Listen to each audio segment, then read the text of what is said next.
8万，断层3倍，霸榜3个月，用纯数据拆解成一珠瞻机这个未波先火现象。假设一下，假如我现在把一个名字、一个剧名全部从一张表里抹掉，演员是谁不知道，剧叫什么也不知道，我只把一串干巴巴的数字丢给一个从来不追星，这辈子只相信小数点后2位的行业数据分析师，让他看完只回答我一句话：这组数据是真的还是吹出来的？我跟你讲，今天这期我就想干这么一件事。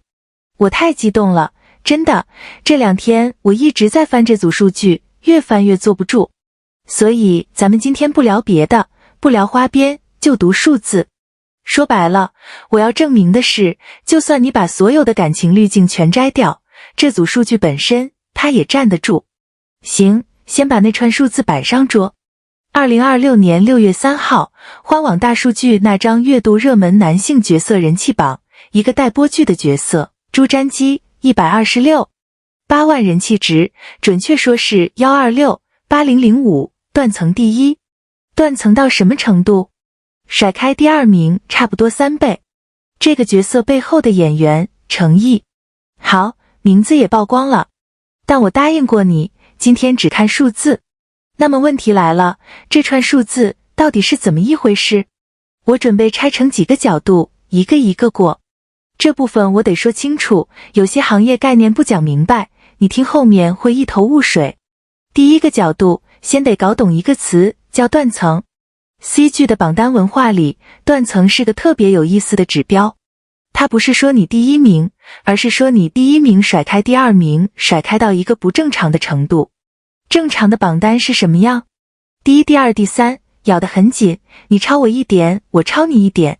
可一旦出现第1名是第2名2倍、3倍，这个市场信号就变了。它说明的不是略胜一筹，是不在一个量级。但是等等，有个细节容易被忽略，断层也分真假，这个区分很关键。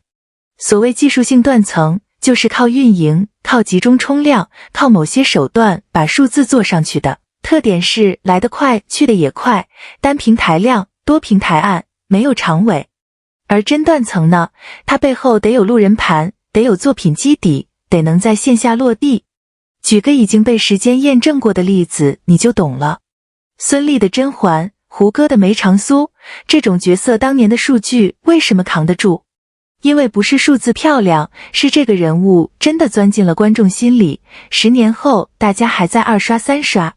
这种断层是穿透力，不是技术。那朱瞻基属于哪一边？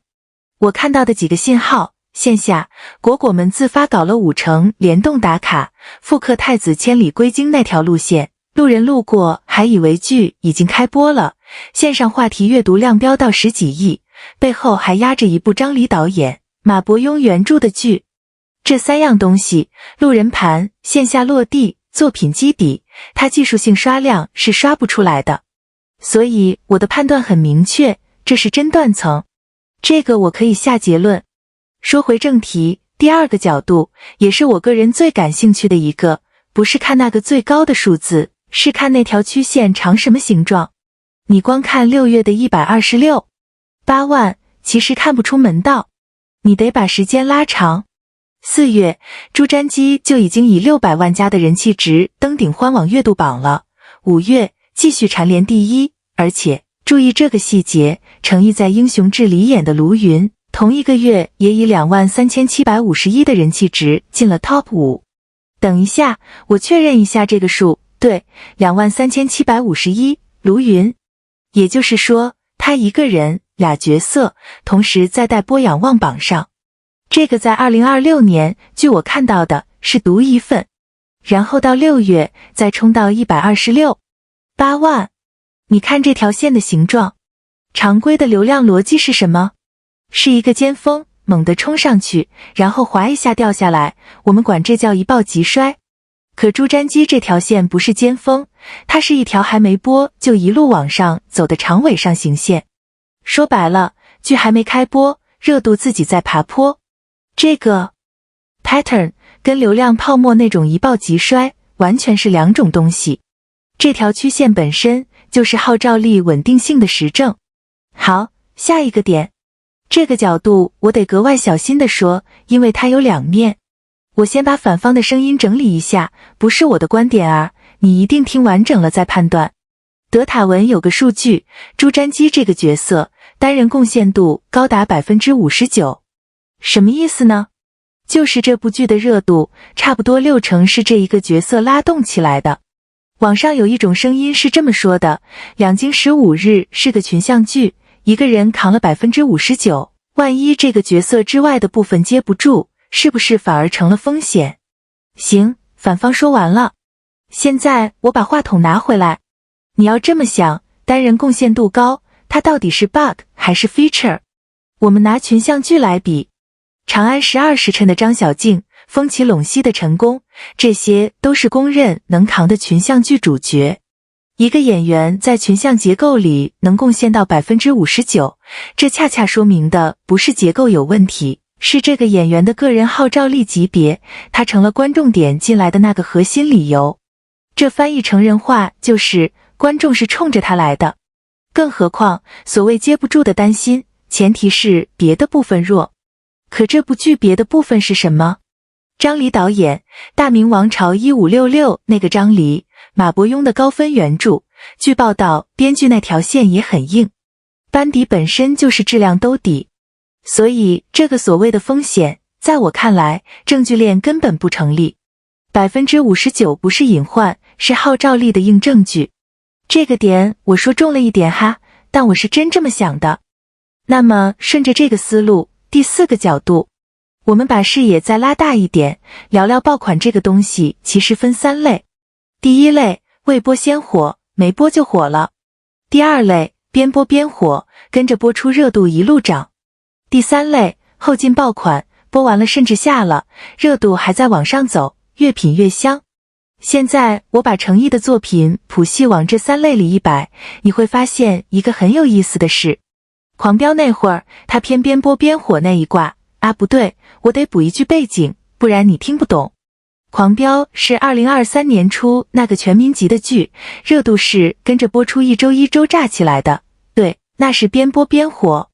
然后莲花楼，这个是典型的后劲爆款，它播完之后长尾效应特别明显，硬是霸榜霸了很久，被全平台认证。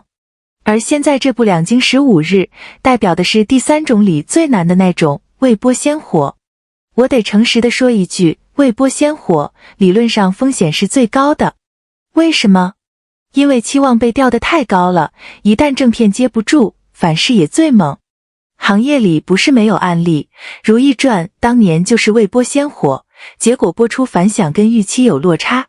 这是行业规律，它是中性的，跟谁都没关系。但是你想想看，诚意他手里恰恰握着一张别人没有的牌，莲花楼那种后劲爆款的交付记录。这是什么？这是证明过的兑现能力。一个演员能把后劲爆款跑通，说明他的作品经得起时间和口碑的双重检验。所以在未播先火这道最难的题面前，他是少数几个让我觉得接得住的人。这不是粉丝信仰，这是从他过往的数据里推出来的。说到这个，我突然想到，其实数据这东西看多了，你会发现它有时候比人嘴诚实。流量泡沫退潮的这2年，市场越来越不好骗了。一个愿意在泥潭里滚3个小时，钻真火场，林杜宾和李博沙，全程还用原声台词抠重音的演员，市场用100万级的数据给他投了票。这个长期主义的赢法，我是真的服。好，那我们回到最开始那个假设，那个只信小数点的分析师，看完这组数据，他会怎么回答我？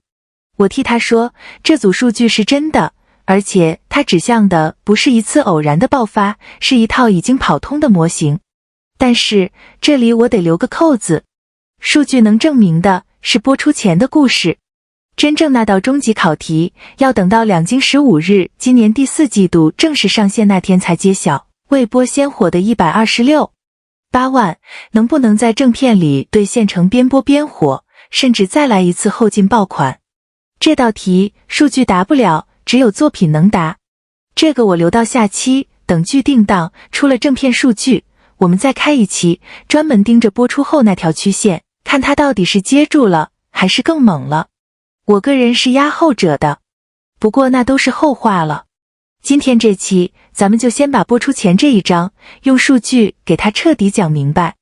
我是真没想到一组榜单数字能让我研究一晚上。你要是看到这儿了，去翻翻那条4月到6月的人气曲线，看完回来评论区告诉我，你觉得它是真断层还是我滤镜太厚？咱们下期见。